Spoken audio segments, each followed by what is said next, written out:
Good morning, friends. Long time no see. Also, no surgery yet, but it's Sunday morning, and I'm going to go ahead and start by making some breakfast. And I've already got some rolls sitting out for supper right here. Got to keep it in a warm area. I am cheating, and I'm using the Rhodes dinner rolls instead of making from scratch for right now. But I've got these in here, and then I'm not quite sure what we're gonna have as far as supper goes, but I'm gonna figure it out. Coffee's done, so I need to get me some of that. I've got some frozen sausage in here.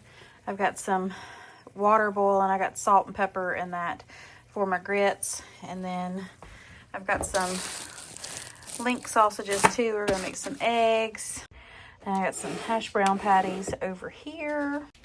So we're gonna have us a good breakfast, and then as soon as it gets done, I'll show you the plate, and then I will sit down and decide what we're gonna do for supper. So we've got our breakfast. It is all ready to go. There is grits underneath that cheese. Let me know, do y'all like cheese grits or not? And you gotta have the hash brown with the ketchup. Happy Sunday. So we are done with breakfast. I'm gonna go ahead and show you something that I was sent by the company YESOUL. I'm absolutely in love with this product, and I have to share it with you all, so let's get right into it. To say that I was excited about receiving this YESOUL exercise stationary bike was an understatement. Y'all, you can enjoy fun cardio with this stationary YESOUL bike. It's the YESOUL GM1 Plus bike, and it also has a huge 21.5-inch 1080p FHD screen. You get free and unlimited streaming, and you get an all-encompassing sound that comes with it. You can also hook up your favorite Bluetooth with that as well if you don't want to use your speaker. It is just so nice because you can rotate that screen, get off the bike if you want to, and do your workout right there, and then get back on the bike to do a cool down. It also has a resistance knob to where you can tighten that all the way down to get a stronger workout, or you can leave it all the way out like I do since I have knee problems, and it works so well. I am in love with this bike. I use it every day. With even having knee problems, it doesn't matter. It works perfectly. Now, this screen is amazing, and this makes it so much easier to work out, y'all, because you can hook up your phone right there, and it becomes your own little keyboard. Actually, I'm just showing you right here where you can use it to kind of program to find any kind of apps that you have on your phone. I most generally watch my YouTube videos. You can even do Amazon Prime.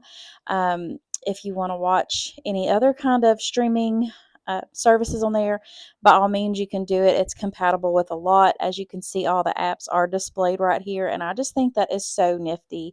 So I'm just popping on a YouTube video right there, and I'm just going to find something to watch, and I'm going to get my cardio in, and it is just an amazing product. The pedals do have the grips on them, and it has the little sleeves that you can just slip your shoes right in, so you don't have to worry about them coming off the pedals. If you don't want to watch a video, you can just put it on this screen right here, and it just shows you all your stats, your RPM, how many miles you've went, how many calories you've burnt. And as you can see, I don't even have to wear my brace. It's my right knee that's all messed up, but it works perfectly, and I just love it. My whole family has used this. It is a great product, and I can't speak any highly of this. The only thing that I replaced was the seat, and I still have the original one, but I'm a larger person, so I had needed a bigger seat. And it just has a little cord right there that you plug right in there, and it plugs up into any general electric outlet, and it's very nicely put together. I absolutely love it. So what I like about this bike is that even with my knee problems, I can turn the resistance all the way down, and I can still do 2 to 3, 4, even 5 miles on this bike with no problem at all. So it is a very low impact. So if you're looking for something, make sure you check out the details in my description box below. They've got some really good offers, y'all, and I promise you, you will not be disappointed with this. I absolutely love mine.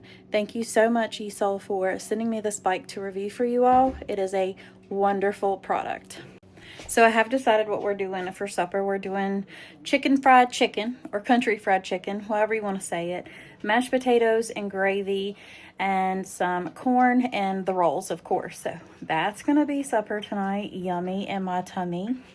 Now I've got to go get some dishes done and some house cleaning to do, and I got to give my doggos a bath. Let me turn you around and show you the puppies. Say hi, Missy. They haven't seen you in forever. No. Say hello. Say hello. You want to tell them hi? Say hello. Sweet baby. And of course, we've got the Pepsi right here. Him so furry. I need to give him some haircuts, huh? Yeah. Yes, we do. Oh, you gonna give your brother some loves? Sweet babies.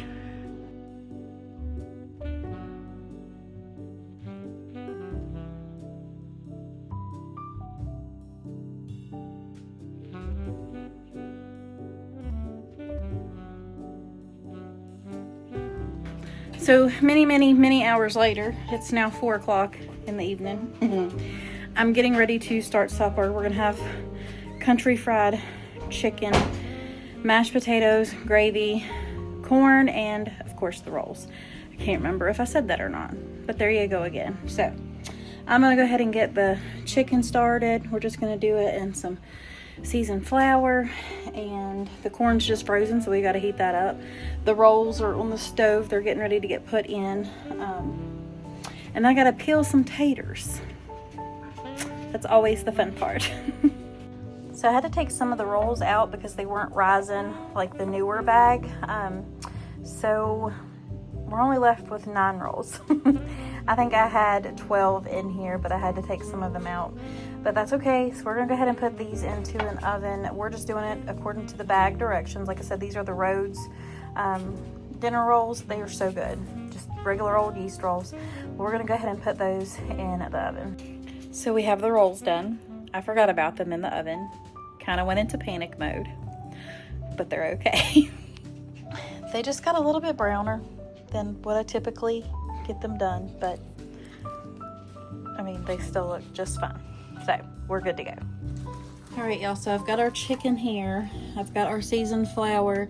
I had 1 bag of the Steam Fresh, so we're gonna mix that with a can of the sweet corn, the cream style corn. And then I've got my potatoes here.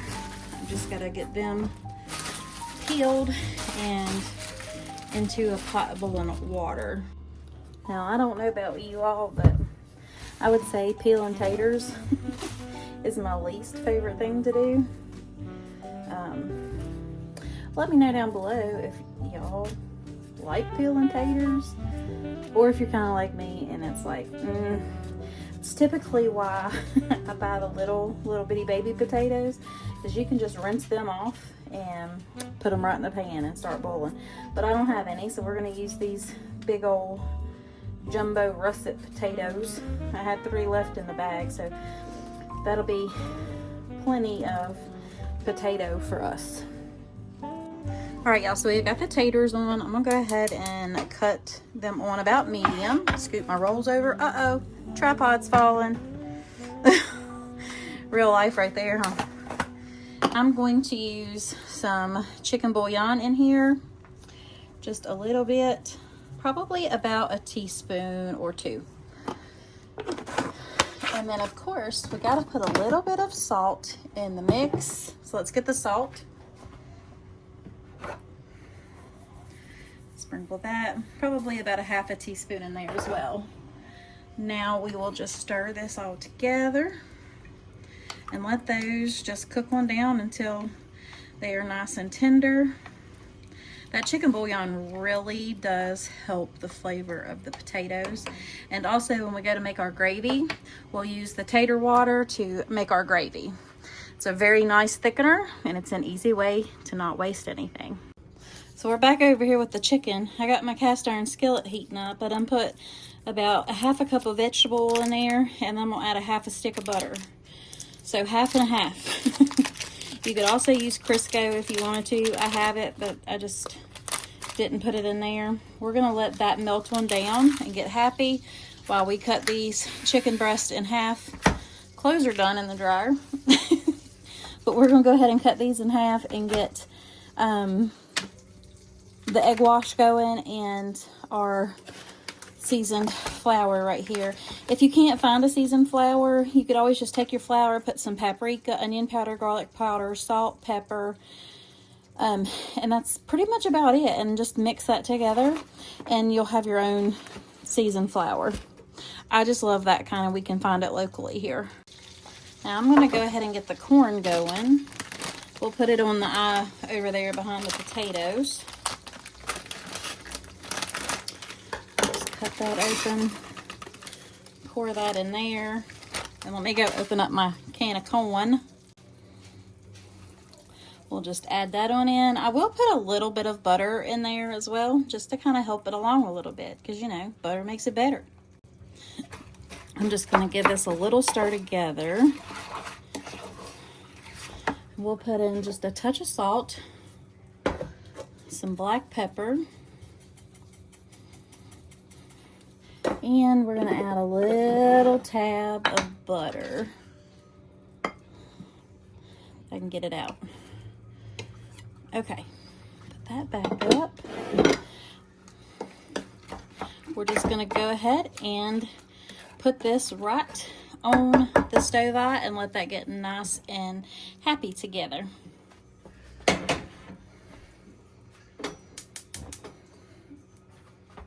So we're back on the chicken now. Have y'all ever had these, the Purdue chicken breast cutlets? I love these. They are so good. They come like in these packets, all vacuum sealed, handy dandy, just peels right off so easily.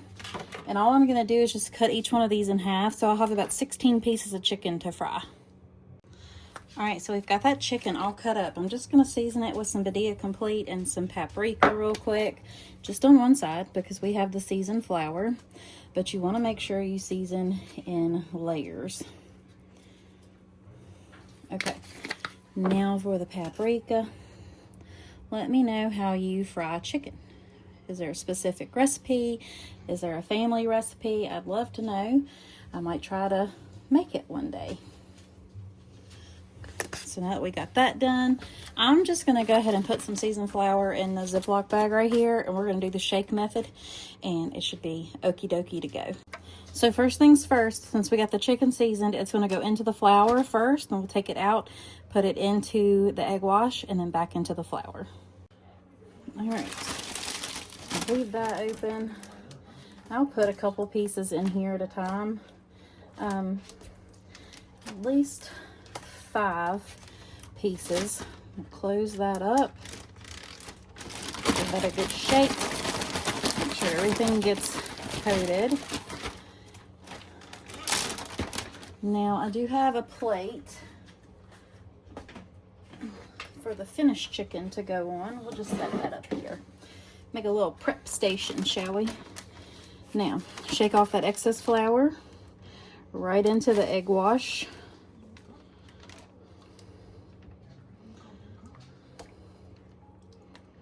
And then right back into that flour.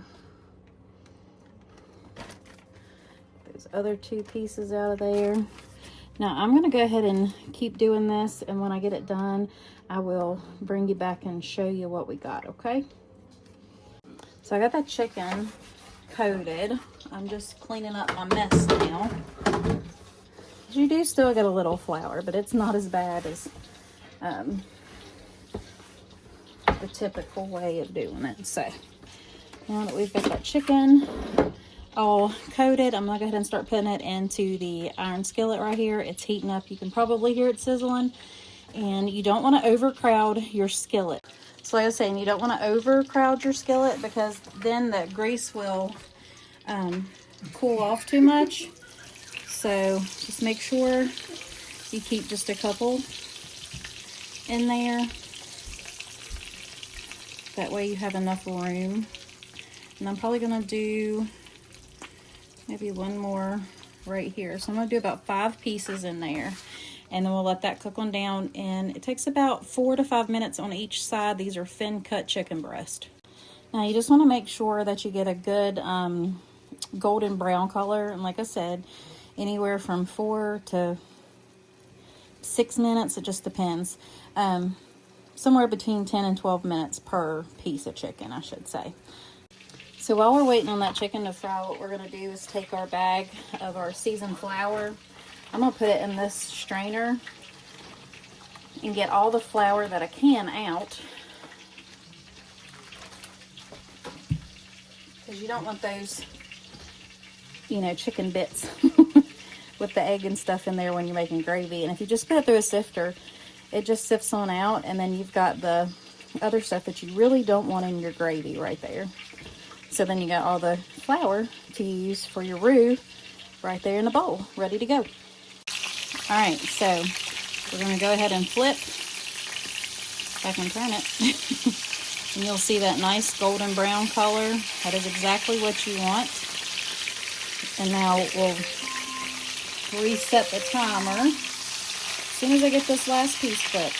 Ziggy, restart timer. Alright, so I got another 4-minute timer started, and we're going to let that go.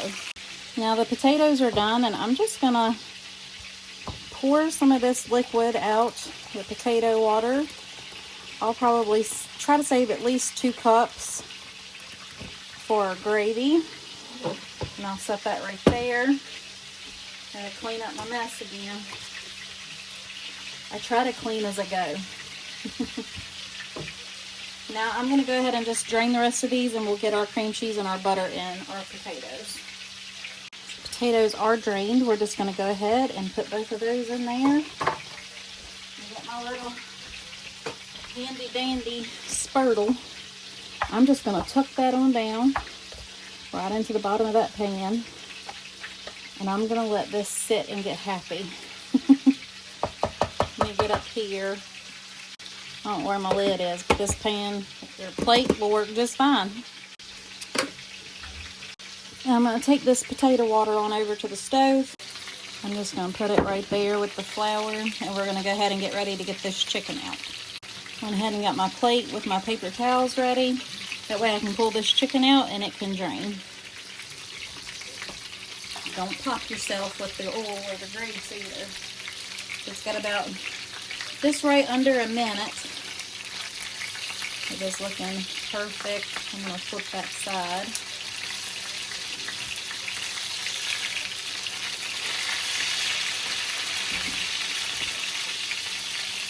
Alright, I'm going to start pulling them.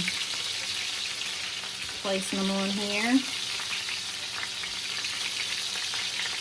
And let those drain, and we're going to just go ahead and keep repeating this until all the chicken is cooked. Ouch! Pop, pop, pop.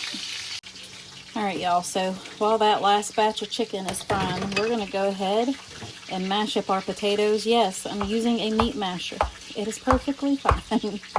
It will do its trick, and it won't mess my pan up. Now, I have used my metal one in here, and it worked just fine, but I grabbed this one instead, and it's going to be okie dokie. Does the job. Now, let me go grab my pepper. We'll taste them and see if it needs any salt or not. Let's put some pepper in there. I'll probably have to add a little bit of milk to kind of thin them out a little bit, but that's okay. I went ahead and scraped that masher off, and I'm just going to use my little wooden spurtle right here and get those all whipped together. And they're pretty creamy because of that cream cheese. Let me try them real quick. Try. It's probably loud in here. I got dishwater running and the oil is a-popping.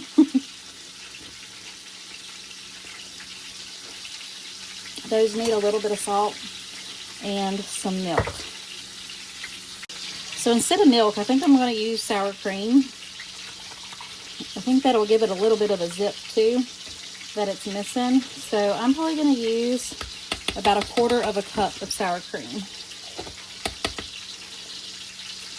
Stir that off with the spoon. Stir that on in. And see, that'll cream it up just like the milk would have. But it'll add more flavor. Okay, those are nice and creamy. We still like lumps in ours. If you don't, you can cream them out even more. Let me try that now. Perfect. Let's get that chicken out, shall we? Now we gotta get this last batch of chicken out. That went quick. Now we'll be making the gravy.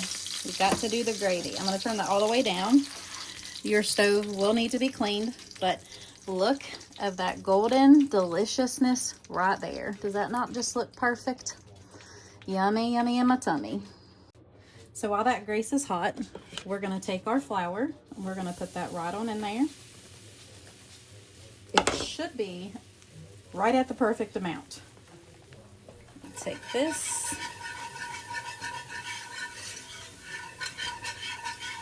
Brown that up and let that flour cook out a little bit. But you want to get those brown bits off of there because that's your flavor. Now, since that has cooked down a little bit and you see the little bubbles rising, you'll go ahead and get your water or your potato water, whatever you got. Add that a little bit at a time because it will thicken very quick. Gravy is so cool to watch come together. A little bit more.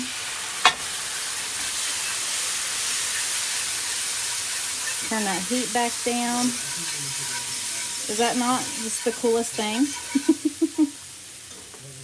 A little bit more. So I probably used about 1 cup so far. We'll turn that all the way down to low now. Now that that is thinned out, we'll go ahead and get our milk. Now I'm using whole milk. I'm going to use about 1/2 cup to start with and get that gravy to come together. Mason just hit the tripod, sorry y'all. So we're going to go ahead and let that come together and let that thicken up. And that will come together pretty quick. You might have to turn your heat back up a little bit since that milk was cold. But it's going to be perfect. Add just about 1/2 cup more and that's all you're going to need. And we'll stir that in and let that come back up to a boil now. Put that in there. We're going to come and get our little spatula thing real quick. And we'll just let that thicken up now and then we'll be ready to eat. So now that that is come to a boil, we'll turn that back down to low and just let that sit there. Now we're going to go get our plates ready. It's supper time, y'all. All right, y'all. Well, supper's done. We're going to sit down and eat. So from my heart to yours, God bless. Bye.